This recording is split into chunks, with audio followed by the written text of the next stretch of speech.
Isso aqui nós já vimos, né?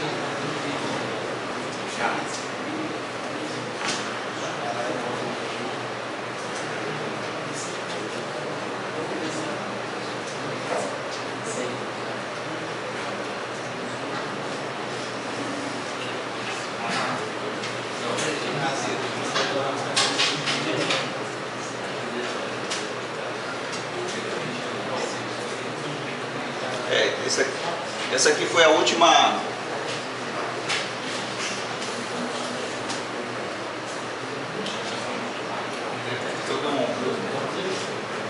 Essa aqui é a questão da busca de subdivisões adequadas do problema, né, para que possamos resolver.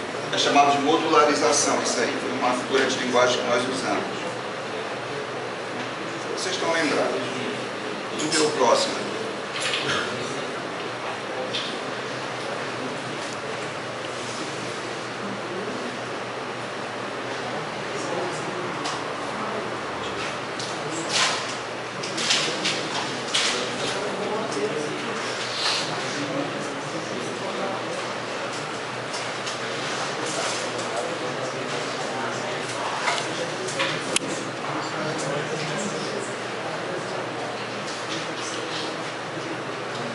Essa aula, esse assunto aqui é um assunto interessante e é um assunto que precisa de uma certa experiência, precisa de estudo para poder dominar inteiramente esse assunto.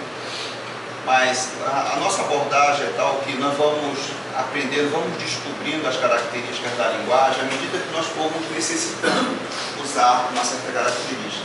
Precisamos representar uma certa solução que tem uma peculiaridade lá. Nós não sabemos como transpor, como traduzir aquela solução para raster. Então nós precisamos ir lá e investigar mais um pouco para descobrir. Ou então geramos um código e na hora de testar esse código dá um erro, está apresentando um erro que nós não sabemos porque aparentemente está tudo correto, né? Então aí nós temos que estudar mais para descobrir o que está havendo ali, conhecer mais as características da linguagem. Uma coisa que é muito importante, é assim, uma postura importante para nós, na hora que nós estivermos fazendo um teste, é nunca duvidar do interpretador. Né? Normalmente acontece um problema, a nossa solução está dando algum problema, codificamos e não conseguimos executar. Aí olhamos, está aparentemente certo, mas está dando um erro lá. Aí nós temos o hábito de dizer assim, esse interpretador está maluco, né? Não está funcionando direito. Mas essa postura é uma postura ruim para nós. Porque é mais fácil a nossa solução estar errada do que o interpretador estar errado. Certo? Então vamos partir da premissa que sempre, quando houver um problema desse tipo, o problema está na nossa solução ou na nossa falta de entendimento de alguma característica da linguagem. E nós vamos ter a oportunidade de ver alguns exemplos que vão corroborar, vão exemplificar isso que nós estamos falando. Bem, então, um tipo, o que é um tipo? Um tipo é um conjunto, né? É um conjunto de dados, né?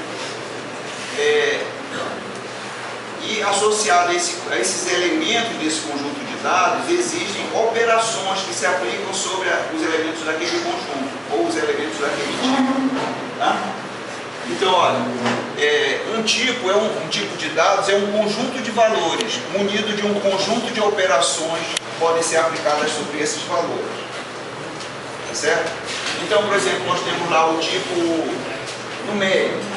Então, sobre o tipo numérico, se aplicam operações, que são as operações aritméticas, aquelas conhecidas: adição, subtração, multiplicação, divisão, né, exponenciação, etc.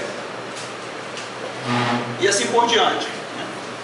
Então, exemplo aqui, exemplo de um tipo de dados. Então, nós temos um conjunto aqui munido de operações, por exemplo, operação de adição, multiplicação. E cada operação, o resultado da operação é de um tipo. Né?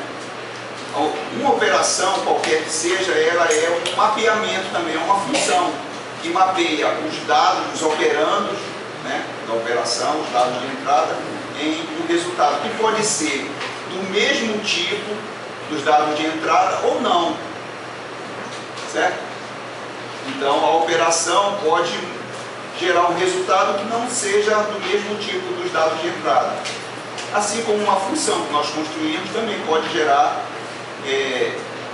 resultados que não sejam do mesmo tipo dos dados de entrada. Por exemplo, aquela função que nós trabalhamos na aula passada, que recebe três números e gera uma cadeia de caracteres, né? Diz assim, 2 iguais, 3 iguais, né? Nenhum igual, não é isso? Então, o que nós fizemos? Nós pegamos, construímos uma função que recebia 3 números e gerava o quê? Gerava uma cadeia de caracteres, quer dizer, um resultado de um outro conjunto, de um outro tipo.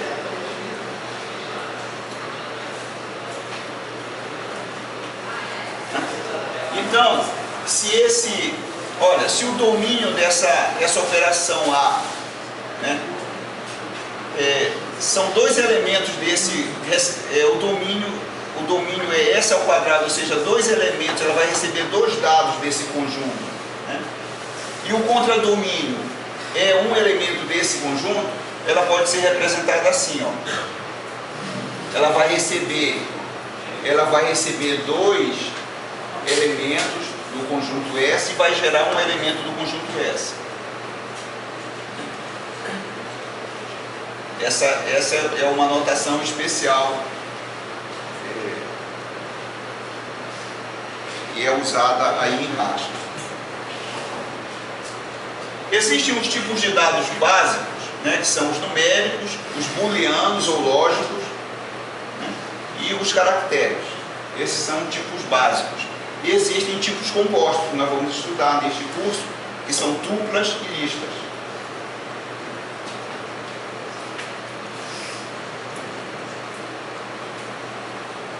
Bem, nós podemos entender que Haskell é uma linguagem que trabalha com tipos assim, de uma forma muito enfática, né? Então nós dizemos que ela é uma linguagem fortemente tipada, apesar de nós não precisarmos representar, definir os parâmetros, né, como sendo de um certo tipo, como acontece nas linguagens procedimentais aí mais chamadas de fortemente tipadas. Nas linguagens procedimentais, conhecidas aí no mercado, quando nós definimos uma variável, nós precisamos dizer qual é o tipo daquela variável. Isso não acontece quando nós estamos definindo uma função, não há essa necessidade. Mas os tipos usados nas definições das funções, eles precisam ser bem escolhidos, né? bem definidos, para que nós não tenhamos problema com respeito às operações que são aplicadas sobre os parâmetros dessa função, ou sobre os elementos que são gerados internamente. Nós vamos entender isso daqui a pouco, mais exemplos.